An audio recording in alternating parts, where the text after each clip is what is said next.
Les doy la más cordial bienvenida a este canal de filosofía, teología y la visión franciscana del hombre y de la vida. Vamos a ver el tema: ¿la vida consagrada tiene sentido actualmente? Evidentemente que sí. Desde los orígenes de la Iglesia nunca ha faltado o nunca han faltado experiencias de vida consagrada, tanto individuales como en grupo. Suscitada por el Espíritu Santo, la vida consagrada se nos presenta como una variada expresión del seguimiento evangélico de Cristo. Leyendo la Sagrada Escritura, podemos constatar que en el contenido de la predicación de Jesús no encontramos menciones específicas al monacato o a la vida consagrada, pero lo que sí es cierto es que la originalidad y radicalidad que caracterizará al monacato y a las diferentes formas de vida consagrada, en todas sus formas, se remite en su origen a la enseñanza y predicación de Jesús y sobre todo en su estilo de vida. De hecho, los rasgos distintivos de su vida, que quedarán sintetizados en la pobreza, virginidad y obediencia, adquirirán numerosas formas y expresiones visibles a lo largo de la historia, precisamente en la multitud de dones y carismas con los que Dios hace fecunda la vida de su iglesia.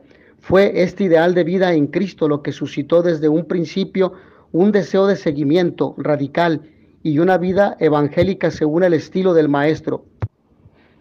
Es cierto que el seguimiento radical y una respuesta a la llamada de Dios por parte de hombres y mujeres de las diferentes generaciones han suscitado respuestas concretas, pero si analizamos con profundidad qué hay de común en la vida consagrada, podemos encontrar tres elementos fundamentales que se repiten.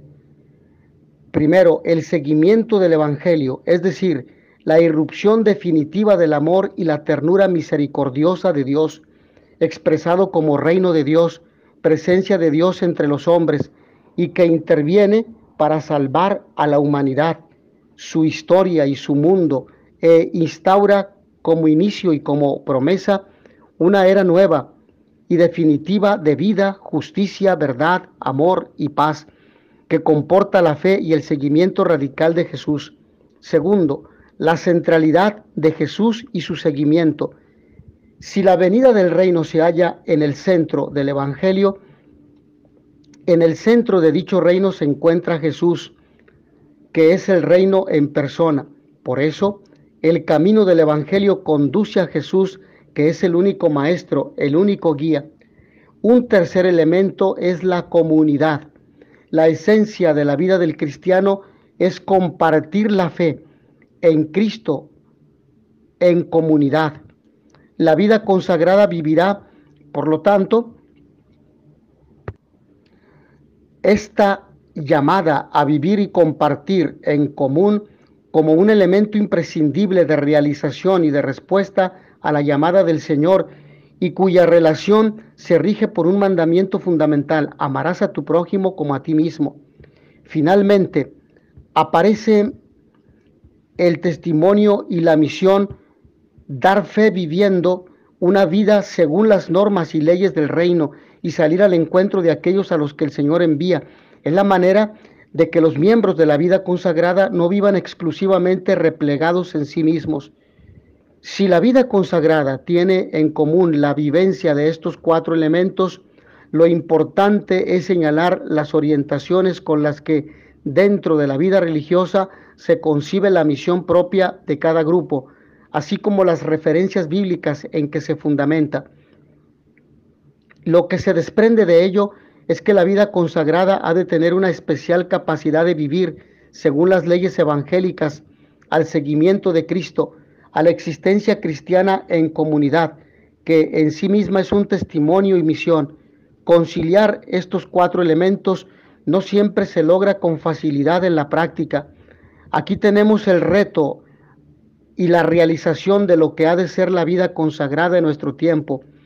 Si se viven con sencillez y humildad, confiando y respondiendo a aquellos que el Señor confía a todos, y cada uno de los institutos, órdenes y congregaciones, podremos afirmar que la vida consagrada hoy tiene razón de ser. La consagración es la base de la vida religiosa. Al afirmarlo, la Iglesia quiere poner en primer lugar la iniciativa de Dios y la relación transformante con Él, que implica la vida religiosa. La consagración es una acción divina. Dios llama a una persona y la separa para dedicársela a sí mismo de modo particular.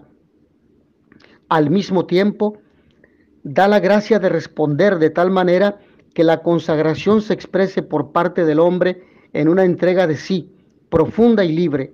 La interrelación resultante es puro don. Es una alianza de mutuo amor y fidelidad, de comunión y misión para gloria de Dios, gozo de la persona consagrada y salvación del mundo. Jesús mismo es aquel a quien el Padre consagró y envió en el más alto de los modos.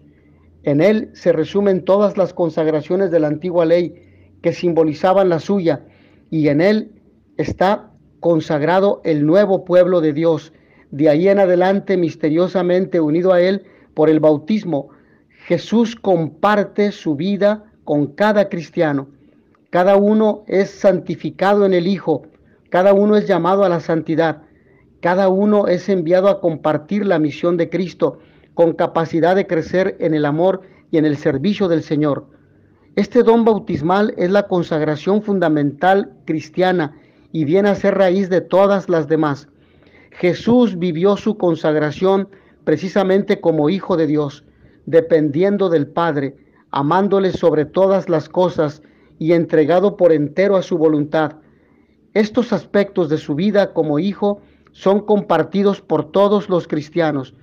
A algunos, sin embargo, para quien, o mejor dicho, para bien de todos, Dios da el don de seguir más de cerca a Cristo en su pobreza, su castidad y su obediencia por medio de la profesión pública de estos consejos con la mediación de la Iglesia.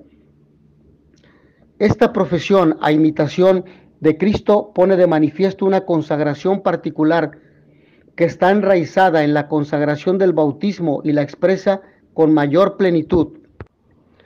La expresión con mayor plenitud nos hace pensar en el dominio de la persona divina del Verbo sobre la naturaleza humana que asumió y nos invita a una respuesta como la de Jesús, un don de sí mismo a Dios de una manera que solo Él puede hacer posible y que es testimonio de su santidad y de su ser absoluto.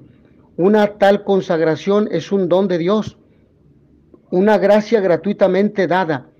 Cuando la consagración por la profesión de los consejos es confirmada como respuesta definitiva a Dios con un compromiso público tomado ante la Iglesia, pertenece a la vida y santidad de la Iglesia, lo que dice el Lumen Gentium en el número 44. Es la Iglesia quien autentica el don y es mediadora de la consagración. Es la Iglesia quien autentica entonces este don y es mediadora de la consagración. Los cristianos así consagrados se esfuerzan por vivir desde ahora lo que será la vida futura, una vida semejante, manifiesta más cumplidamente a todos los creyentes la presencia de los bienes celestiales ya en posesión aquí abajo. De esta manera, tales cristianos dan un testimonio contundente y excepcional de que el mundo no puede ser transfigurado y ofrecido a Dios sin el espíritu de las bienaventuranzas. La unión con Cristo por la consagración mediante la profesión de los consejos puede ser vivida en medio del mundo, puede actuar con obras del mundo y expresarse a la manera del mundo. Esta es la vocación especial de los institutos seculares, definidos por Pío XII como consagrados a Dios y a los otros en el mundo y con los medios del mundo, como lo dice en ese documento Primo Feliciter, en los capítulos 5, en el número 2. Por sí mismos los consejos no se separan necesariamente del mundo. En efecto, es un don de Dios a la Iglesia que la consagración mediante la profesión de los consejos pueda tomar la forma de una vida para ser vivida como fermento escondido. Los cristianos así consagrados realizan su obra de salvación, comunicando el amor de Cristo por medio de su presencia en el mundo y de su santificación desde dentro del mundo. Su estilo de vida y presencia no se distingue externamente del de los otros cristianos. Su testimonio se da en el ambiente común de sus vidas. Esta forma discreta de testimonio proviene de la misma naturaleza de su vocación secular y forma parte del modo propio con que su consagración debe vivirse, como dice Perfecte Caritatis en el número 11. En cambio, no puede decirse lo mismo de aquellos a quienes la consagración por la profesión de los consejos constituye como religiosos. La naturaleza misma de la vocación religiosa lleva consigo el testimonio público de Cristo y de la Iglesia. La profesión religiosa se realiza mediante votos que la Iglesia recibe como públicos. La forma estable de vida común en un instituto canónicamente erigido por la autoridad eclesiástica competente manifiesta en forma visible la alianza y comunión que la vida religiosa expresa. Desde el momento mismo del ingreso en el noviciado, una cierta separación de la familia y de la vida profesional habla potentemente de lo absoluto de Dios, pero al mismo tiempo se establece un vínculo nuevo y más profundo en Cristo con la familia que se ha dejado.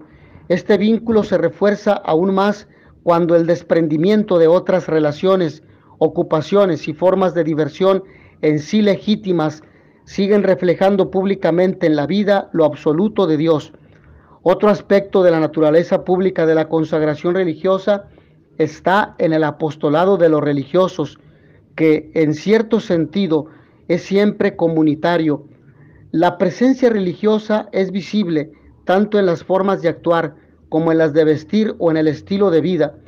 La consagración religiosa se vive dentro de un determinado instituto, siguiendo unas constituciones que la Iglesia por su autoridad acepta y aprueba. Esto significa que la consagración se vive según un esquema específico que pone de manifiesto y profundiza la propia identidad. Esa identidad proviene de la acción del Espíritu Santo, que constituye el don fundacional del instituto y crea un tipo particular de espiritualidad, de vida, de apostolado y de tradición. Cuando se contemplan las numerosas familias religiosas, queda uno asombrado ante la riqueza de dones fundacionales. El concilio insiste en la necesidad de fomentarlos como dones que son de Dios. Ellos determinan la naturaleza, espíritu, fin y carácter que forman el patrimonio espiritual de cada instituto y constituyen el fundamento del sentido de identidad, que es un elemento clave en la fidelidad de cada religioso. En el caso de institutos dedicados a obras de apostolado, la consagración religiosa presenta aún otra característica, la participación en la misión de Cristo en forma específica y concreta. Perfecte Caritatis recuerda que la naturaleza misma de estos institutos exige la actividad apostólica y las obras de caridad. En el número 8, por el mero hecho de su consagración, los miembros de estos institutos están dedicados a Dios y disponibles para ser enviados. Su vocación implica la proclamación activa del Evangelio por medio de obras de caridad confiadas al instituto por la Iglesia y realizadas en su nombre. Por esta razón, la actividad apostólica de tales institutos no es simplemente un esfuerzo humano para hacer el bien, sino una acción profundamente eclesial, según lo dice Evangelii Nuntiandi en el número 60, que hunde sus raíces en la unión con Cristo, enviado por el Padre para realizar su obra, y que expresa una consagración por parte de Dios, que envía a los religiosos para servir a Cristo en sus miembros de determinadas maneras. Lo dice Evangelii Nuntiandi en el número 69. De acuerdo con los dones fundacionales del instituto, toda la vida de tales religiosos debe estar imbuida de espíritu apostólico y toda su actividad apostólica de espíritu religioso. Es propio, aunque no exclusivo, de la vida religiosa profesar los consejos evangélicos por medio de votos que la Iglesia recibe. Estos son una respuesta al don de Dios, que siendo don de amor no puede ser racionalizado. Es algo que Dios mismo realiza en la persona que ha elegido, que ha escogido.